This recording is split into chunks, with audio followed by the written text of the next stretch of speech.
Charles I was King of England, Scotland, and Ireland from 1625 until 1649. Just like his father, Charles believed in the divine right of kings.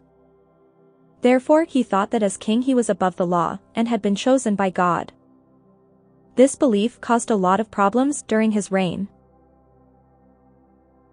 He offended many English Protestants when he decided to marry Henrietta Maria of France, a Catholic with whom he had 9 children.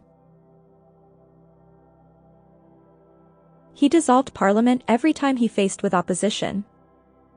In his first 4 years of ruling he dissolved Parliament 3 times. He would only reassemble Parliament to raise funds when he ran out of money because of expensive foreign wars. His actions frustrated his Parliament and resulted in the wars of the English Civil War. He was defeated by Parliament in the Civil Wars, and was eventually imprisoned.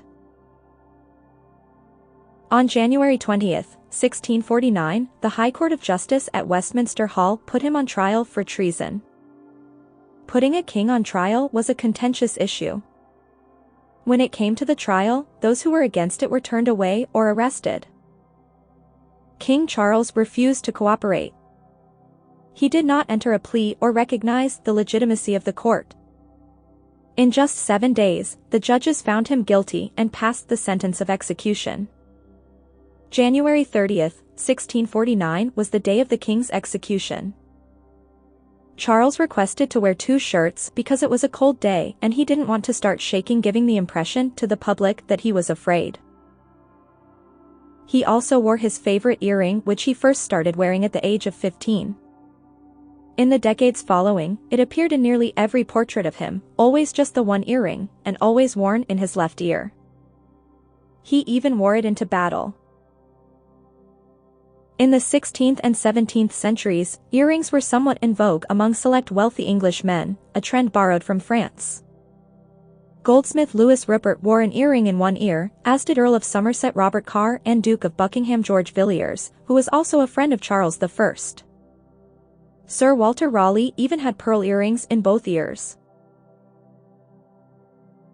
Charles' earring was 5/8 of an inch long with a large tear-dropped pear-shaped pearl and a tiny gold crown as the cap, topped with an orb and cross.